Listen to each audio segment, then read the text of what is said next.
Olá, meu nome é Ricardo Guimarães, eu sou casado com a Lili há 44 anos, tenho 4 filhos, 3 netos, alguns adolescentes, trabalho para grandes empresas, vivendo esse mundo maluco, e eu vou aqui contar para vocês o que a gente está compreendendo sobre o mundo, para talvez ajudar você a tomar boas decisões a respeito da educação que você dá para os seus filhos, para a sua carreira, trabalho, enfim, com relação ao futuro de todos nós. Olha isso aqui.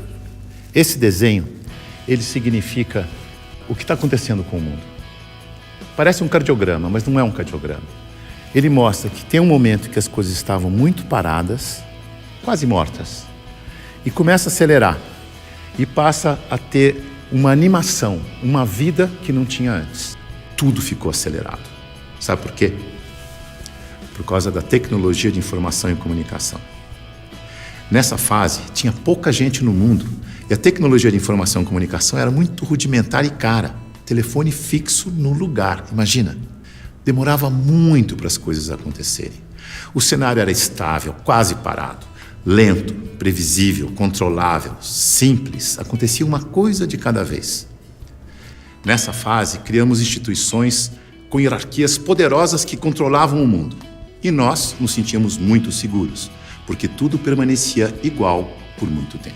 O indivíduo se submetia ao grupo, abria a mão da sua individualidade, aprendia a regra do jogo e a vida seguia em frente. Isso deu certo por um bom tempo.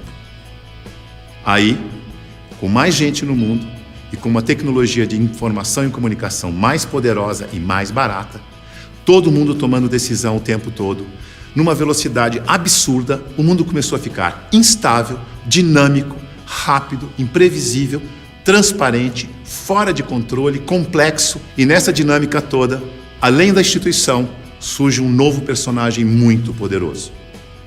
O indivíduo conectado em rede, que acessa tudo e a todos o tempo todo. Mobiliza pessoas, trabalha, produz conhecimento sem precisar das estruturas e da permissão das instituições. Aquelas instituições hierárquicas e controladoras estão tendo que aprender a lidar com esse novo cenário, com esse novo indivíduo mais conectado, mais livre, mais móvel, mais bem informado e crítico. O mundo mudou tanto que pessoas de muito sucesso naquele cenário estão tendo muita dificuldade para manter seus negócios e empregos nos dias de hoje. Eu vou contar a história de um executivo muito importante, de uma organização global, poderosa, que estava tendo problemas enormes, prejuízo, perdendo o mercado em todos os países em que tinha operação. Tinha brigas políticas internas entre departamentos, entre regiões, escândalos públicos, corrupção no financeiro e tudo acontecendo ao mesmo tempo com toda essa transparência ao vivo e a cores do tempo real. Esse grande executivo viu aquele cenário e disse: eu não dou conta dessa complexidade, dessa velocidade, dessa transparência toda. Eu me demito. Aqui está ele. É o nosso querido Bento. O Bento foi sucedido por um outro executivo, que parece que foi feito sob encomenda para lidar com essa época de tanta inovação, onde o indivíduo tem que ser mais autônomo, mais senhor de si, não se submeter à instituição, mas, pelo contrário, liderar a instituição. Chico aceitou o desafio. Aqui está ele, de um jeito fácil de comparar e ver a diferença entre ele e o Bento. Veja que o Bento está arcado, submetendo ao protocolo e às regras da instituição. O Chico está mais senhor de si. Para ele ajudar a igreja, ele tinha que mudar a igreja. Para mudar a igreja, ele tinha que criticar e propor novas maneiras de fazer as coisas. Porque do jeito que deu certo no passado, não era o jeito que ia dar certo no novo cenário. E ele começou a criticar e a mudar tudo usando o discernimento, o bom senso e os seus valores, que são os mesmos da instituição. A cadeira, por exemplo, ele pediu uma cadeira mais simples, mais leve, mais prática, que ele mesmo pudesse carregar. A roupa, uma roupa que fosse fácil de vestir, leve, simples e confortável. O discurso, ele não queria que alguém escrevesse o discurso para ele. Ele mesmo ia fazer o discurso com as palavras dele. E para ele estar sempre atualizado e poder falar à vontade, ele não ia ficar isolado no Palácio do Vaticano, num quarto de 300 metros quadrados.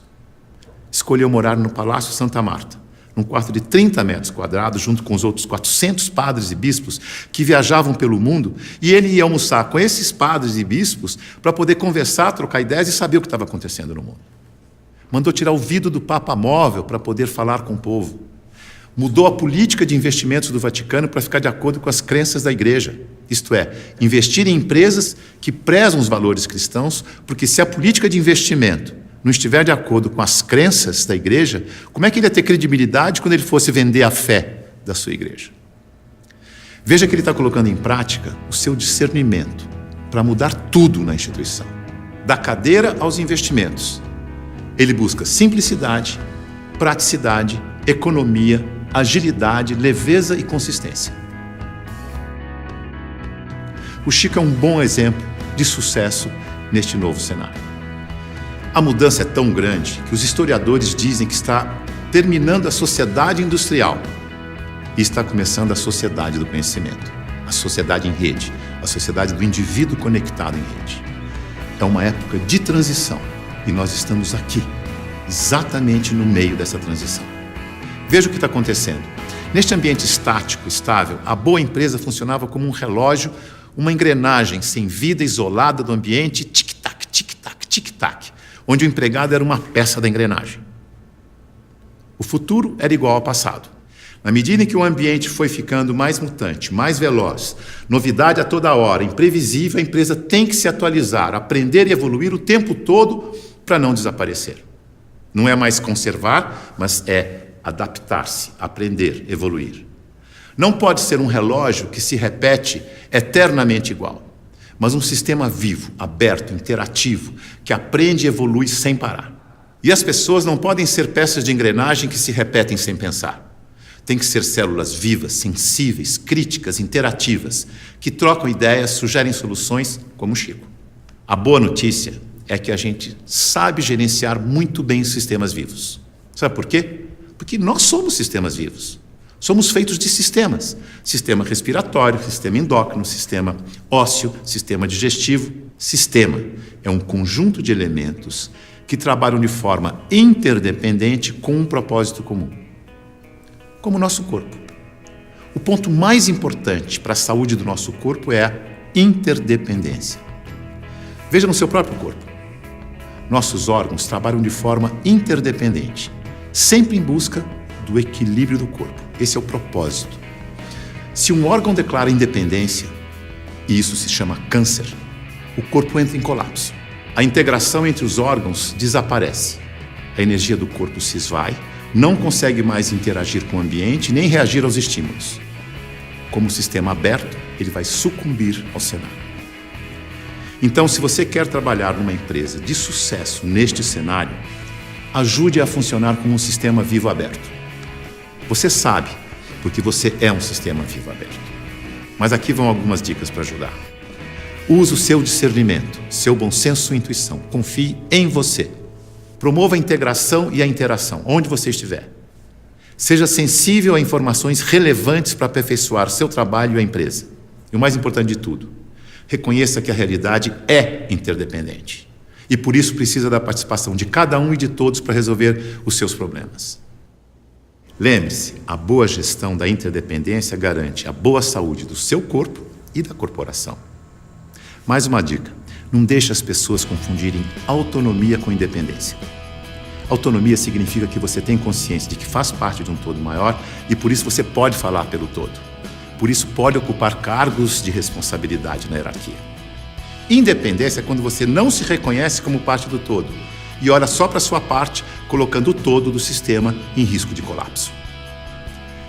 Independência ou morte deu certo no século passado. Neste século, o certo é interdependência ou morte. Veja a evolução das relações na empresa e no mercado. No começo, a hierarquia era absoluta. Poucos mandavam e todos obedeciam como crianças obedientes. Não tinha concorrente, mas precisava de canal para vender. Depois, a empresa cresce, a hierarquia permanece, mas as áreas passam a ter seus chefes. As crianças ficaram jovens e, como jovens, andam em tribos. Nós versus eles. As áreas competem o tempo todo porque precisam se afirmar como jovens. Essa é a fase da independência ou morte. No mercado, o concorrente aparece e obriga a empresa a olhar para o consumidor. Hoje, a competição continua, mas vai ter que conviver com a cooperação para sobreviver nesse mundo mais veloz e mutante, em que a interdependência fica cada vez mais importante. Temos que amadurecer como indivíduos e olhar para o nosso interesse pessoal e do todo ao mesmo tempo. O Papa Chico, quando falou do meio ambiente na sua encíclica, ele não falou com os cristãos apenas. Ele falou com todos que vivem neste planeta, que ele chamou de a nossa casa. É isso aí. É nós, junto e misturado. Essa é a real. Esse é o futuro, com as pessoas mais valorizadas, mais bem informadas e fazendo melhores escolhas para suas vidas. Boa sorte.